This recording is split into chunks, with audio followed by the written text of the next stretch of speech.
KSRTC, BMTC bus ಸೇರಿ ಎಲ್ಲ ಸರ್ಕಾರಿ ಬಸ್ಗಳ ಟಿಕೆಟ್ ಬೆಲೆ ಏರಿಕೆ, ನಮ್ಮ ಮೆಟ್ರೋ ಪ್ರಯಾಣ ದರ ಏರಿಕೆ, ದಿನನಿತ್ಯ ಜೀವನಕ್ಕೆ ಬೇಕಾಗುವ ಅಕ್ಕಿ, ಬೇಳೆ, ಕಾಳು ಸೇರಿದಂತೆ ದಿನನಿತ್ಯದ ವಸ್ತುಗಳ ಬೆಲೆ ಏರಿಕೆ. ಹೀಗೆ ನಿತ್ಯ ಬೆಲೆ ಏರಿಕೆ ಬಿಸಿಯಲ್ಲಿ ಒದ್ದಾಡ್ತಿರೋ ಜನಸಾಮಾನ್ಯರು ತಮ್ಮ ಸಂಬಳ ಮಾತ್ರ ಏರ್ತಿಲ್ಲ ಅಂತಿದ್ದಾರೆ. ತಮ್ಮ ಹಣೆ ಬರಹವೇ ಸರಿ ಇಲ್ಲ ಅಂತ ಗೋಳಿಡ್ತಿದ್ದಾರೆ. ಆದ್ರೆ ನಮ್ಮನ್ನ ಆಳುವ ಜನಸಾಮಾನ್ಯರ ಸೇವಕರು ಅಂದ್ರೆ ಶಾಸಕರು. ಅವರ ಸಂಬಳ ಮಾತ್ರ ಏರುವ ಮುನ್ಸೂಚನೆ ಸಿಕ್ಕಿದೆ. ಬರೋಬ್ಬರಿ 50% ಸಂಬಳ ಏರಿಸುವುದಕ್ಕೆ ನಿರ್ಣಯ ತೆಗೆದುಕೊಳ್ಳಲಾಗಿದೆ ಅನ್ನುವ ಮಾಹಿತಿ ಲಭ್ಯವಾಗಿದೆ. ಶಾಸಕರ ಬೇಸಿಕ್ ಸಂಬಳ ಅಂತ ನೋಡೋದಾದ್ರೆ ಅದು 40,000 ರೂಪಾಯಿ. ದೂರವಾಣಿ ವೆಚ್ಚ ಅಂತಾನೆ 20,000 ರೂಪಾಯಿ ಇರುತ್ತೆ. ಇನ್ನು ಆಪ್ತ ಸಹಾಯಕರು, ಕೆಲಸಗಾರರ ಸಂಬಳ 20,000 ರೂಪಾಯಿ, ಕ್ಷೇತ್ರ ಭತ್ಯೆ 60,000 ರೂಪಾಯಿ, ಅಂಚೆ ವೆಚ್ಚ 5,000 ರೂಪಾಯಿ, ಒಟ್ಟು ಸಂಬಳ 1,45,000 ರೂಪಾಯಿಗಳು. ಸಿಎಂ, ವಿಧಾನಸಭೆ ಸ್ಪೀಕರ್, ವಿಧಾನ ಪರಿಷತ್ ಸ್ಪೀಕರ್, ವಿಪಕ್ಷ ನಾಯಕ, ಸಚಿವರು, ಶಾಸಕರು ಸಂಬಳದ ಜೊತೆಗೆ ಹಲವಾರು ರೀತಿಯ ಸರ್ಕಾರಿ ಸವಲತ್ತುಗಳನ್ನು ಪಡೆದಿದ್ದಾರೆ. ಕ್ಷೇತ್ರ ಭತ್ಯೆ, ಕಚೇರಿ ಭತ್ಯೆ, ದೂರವಾಣಿ ಭತ್ಯೆ, ಪ್ರಯಾಣ ಭತ್ಯೆ, ಆರೋಗ್ಯ ವಿಮೆ, ನಿವೃತ್ತಿ ವೇತನ ಸೇರಿದಂತೆ ಹಲವು ಸೌಲಭ್ಯಗಳಿವೆ. ಇದರ ಜೊತೆಗೆ ಇತರೆ ಪ್ರಮುಖ ಸೌಲಭ್ಯಗಳು ಇವೆ. ವೇತನ, ಭತ್ಯೆ ಎಲ್ಲಾ ಸೇರಿ ಸುಮಾರು 2.05 ಲಕ್ಷ ರೂಪಾಯಿ ಪಡೀತಾರೆ. ಬೆಂಗಳೂರಿನಲ್ಲಿರುವಂತಹ ಶಾಸಕರ ಭವನದಲ್ಲಿ ಶಾಸಕರಿಗಾಗಿ ವಸತಿ ಸೌಲಭ್ಯವನ್ನ ಕಲ್ಪಿಸಲಾಗುತ್ತೆ. ಇನ್ನು ವೈದ್ಯಕೀಯ ಸೌಲಭ್ಯದ ವಿಚಾರಕ್ಕೆ ಬರೋದಾದ್ರೆ, ಕರ್ನಾಟಕದ ಸರ್ಕಾರಿ ಆಸ್ಪತ್ರೆಗಳು ಮತ್ತು ಡಿಸ್ಪೆನ್ಸರಿಗಳಲ್ಲಿ ಶಾಸಕರು ಉಚಿತ ವೈದ್ಯಕೀಯ ಚಿಕಿತ್ಸೆಗೆ ಅರ್ಹರು. ಅವರಿಗೆ 5 ಲಕ್ಷ ರೂಪಾಯಿವರೆಗೂ ಆರೋಗ್ಯ ವಿಮಾ ರಕ್ಷಣೆಯನ್ನ ಒದಗಿಸಲಾಗಿದೆ. ಎಂಎಲ್ಎಗಳು ಒಂದು ಬಾರಿಗೆ ಮಾತ್ರ ಶ್ರವಣ ಸಾಧನಕ್ಕಾಗಿ ಪ್ರತಿ ಕಿವಿಗೆ 1 ಲಕ್ಷ ರೂಪಾಯಿಗಳವರೆಗೆ, ದಂತಪಂಕ್ತಿ ಚಿಕಿತ್ಸೆಗಾಗಿ 50,000 ರೂಪಾಯಿ, ರೂಟ್ ಕೆನಾಲ್ ಚಿಕಿತ್ಸೆಗಾಗಿ 10,000 ರೂಪಾಯಿವರೆಗೂ ವೈದ್ಯಕೀಯ ಸೌಲಭ್ಯ ಪಡೆಯಬಹುದು.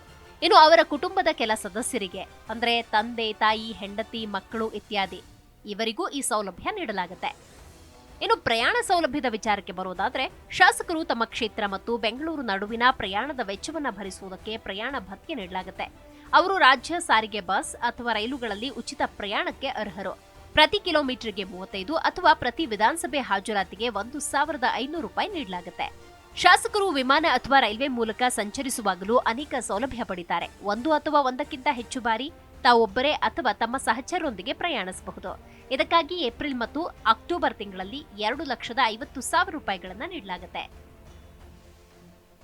ಪ್ರತಿ ಶಾಸಕರಿಗೆ ಆಪ್ತ ಸಹಾಯಕ, ಚಾಲಕ, ಇತರ ಸಹಾಯಕ ಸಿಬ್ಬಂದಿಯನ್ನು ಒದಗಿಸಲಾಗುತ್ತೆ. ಅವರ ಕರ್ತವ್ಯಗಳನ್ನು ನಿರ್ವಹಿಸಲು ಅವರಿಗೆ ಕಚೇರಿ ಸ್ಥಳ, ಸಲಕರಣೆಗಳನ್ನು ಸಹ ಒದಗಿಸಲಾಗುತ್ತೆ. ಇನ್ನು ಪಿಂಚಣಿ ವಿಚಾರಕ್ಕೆ ಬರೋದಾದ್ರೆ, ಕನಿಷ್ಠ 5 ವರ್ಷಗಳ ಸೇವೆಯನ್ನ ಪೂರ್ಣಗೊಳಿಸಿದ ಶಾಸಕರು ನಿವೃತ್ತಿಯ ನಂತರ ಪಿಂಚಣಿಗೂ ಅರ್ಹರು. ಹಾಗಾದ್ರೆ ಮಾಜಿಗಳ ಸಂಬಳ ಎಷ್ಟು?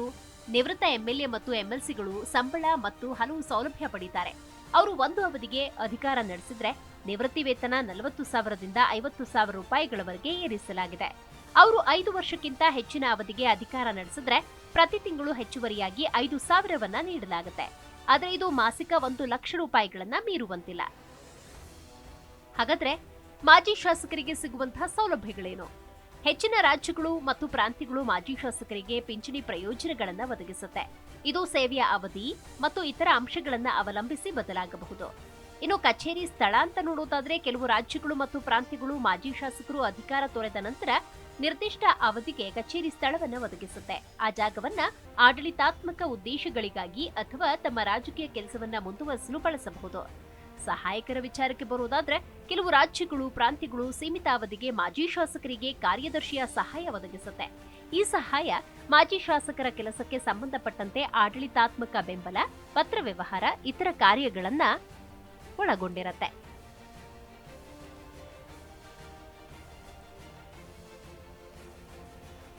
ಹಲವು ರಾಜ್ಯಗಳು ಮತ್ತು ಪ್ರಾಂತ್ಯಗಳು ಮಾಜಿ ಶಾಸಕರಿಗೆ ಅಧಿಕೃತ ಕೆಲಸಕ್ಕಾಗಿ ಅಥವಾ ಪಕ್ಷದ ಸಭೆಗಳಿಗೆ ಹಾಜರಾಗಲು ಪ್ರಯಾಣ ಭತ್ಯೆ ನೀಡುತ್ತೆ. ಇನ್ನು ಆರೋಗ್ಯ ವಿಮೆ, ಕೆಲವು ರಾಜ್ಯಗಳು ಮತ್ತು ಪ್ರಾಂತ್ಯಗಳು ಮಾಜಿ ಶಾಸಕರು ಮತ್ತು ಅವರ ಕುಟುಂಬಗಳಿಗೆ ಆರೋಗ್ಯ ವಿಮೆ ಪ್ರಯೋಜನವನ್ನ ಒದಗಿಸುತ್ತೆ. ಭದ್ರತೆಯ ವಿಚಾರಕ್ಕೆ ಬರೋದಾದ್ರೆ, ಕೆಲವು ಪ್ರದೇಶಗಳಲ್ಲಿ ಬೆದರಿಕೆ ಗ್ರಹಿಕೆಗೆ ಅನುಗುಣವಾಗಿ ಮಾಜಿ ಶಾಸಕರಿಗೆ ಭದ್ರತಾ ವ್ಯವಸ್ಥೆಗಳನ್ನು ಒದಗಿಸಬಹುದು. ಇನ್ನು ಕರ್ನಾಟಕ ಸೇರಿದಂತೆ ಭಾರತದಲ್ಲಿನ ಶಾಸಕರ ವೇತನವನ್ನ ಭಾರತದ ಸಂವಿಧಾನದ 164(1) ಈ ವಿಧಿಯ ಪ್ರಕಾರ ರಾಜ್ಯ ಶಾಸಕಾಂಗದ ಕಾನೂನು ಅಥವಾ ಸುಗ್ರೀವಾಜ್ಞೆಯ ಅಂಗೀಕಾರದ ಮೂಲಕ ಹೆಚ್ಚಿಸಲಾಗುತ್ತೆ. ಮುಖ್ಯಮಂತ್ರಿ ಮತ್ತು ಇತರ ಸಚಿವರು, ಶಾಸಕರು ಸೇರಿದಂತೆ ರಾಜ್ಯ ಶಾಸಕಾಂಗ ನಿರ್ಧರಿಸಿದಂತೆ ಸಂಬಳ ಮತ್ತು ಭತ್ಯೆಗಳನ್ನು ಪಡೆಯುವುದಕ್ಕೆ ಅರ್ಹರಾಗಿರುತ್ತಾರೆ. ಶಾಸಕರ ಸಂಬಳ ಮತ್ತು ಭತ್ಯೆಗಳನ್ನು ನಿರ್ಧರಿಸುವುದಕ್ಕೆ ರಾಜ್ಯ ಶಾಸಕಾಂಗ ಕಾನೂನನ್ನ ಅಂಗೀಕರಿಸಬಹುದು ಅಥವಾ ಆ ನಿಟ್ಟಿನಲ್ಲಿ ಸುಗ್ರೀವಾಜ್ಞೆಯನ್ನ ಹೊರಡಿಸಲು ರಾಜ್ಯ ಸರ್ಕಾರಕ್ಕೆ ಅಧಿಕಾರ ನೀಡಬಹುದು. ಇನ್ನು ವೇತನ ಪರಿಷ್ಕರಣೆ ಪ್ರಕ್ರಿಯೆ ಹಣದುಬ್ಬರ ಮತ್ತು ಜೀವನ ವೆಚ್ಚದಂತಹ ವಿವಿಧ ಅಂಶಗಳ ಆಧಾರದ ಮೇಲೆ ಪರಿಷ್ಕರಣೆಗಳನ್ನು ಶಿಫಾರಸು ಮಾಡಲು ತಜ್ಞರ ಸಮಿತಿಯನ್ನ ನೇಮಿಸುತ್ತೆ.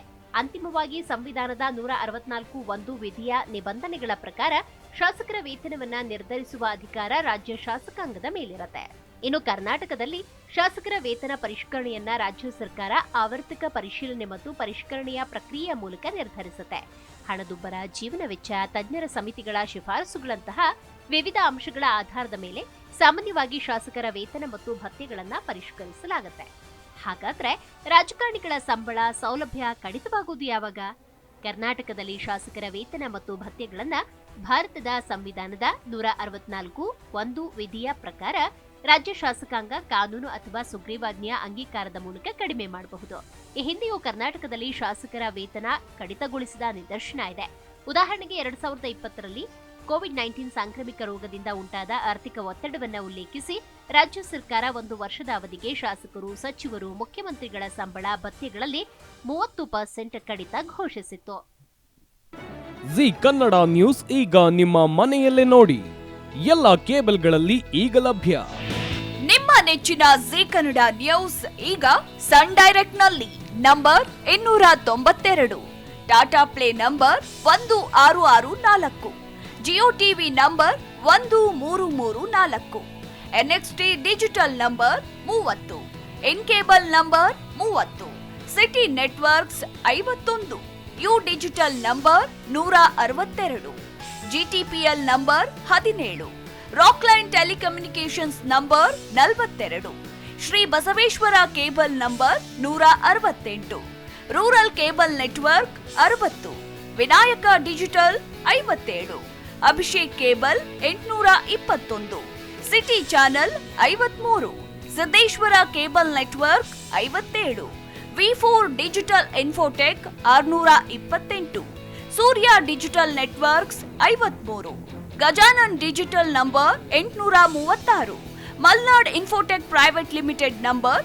56, Metrocast number 830, victory digital number 167ರಲ್ಲಿ ನೋಡಿ ಆನಂದಿಸಿ.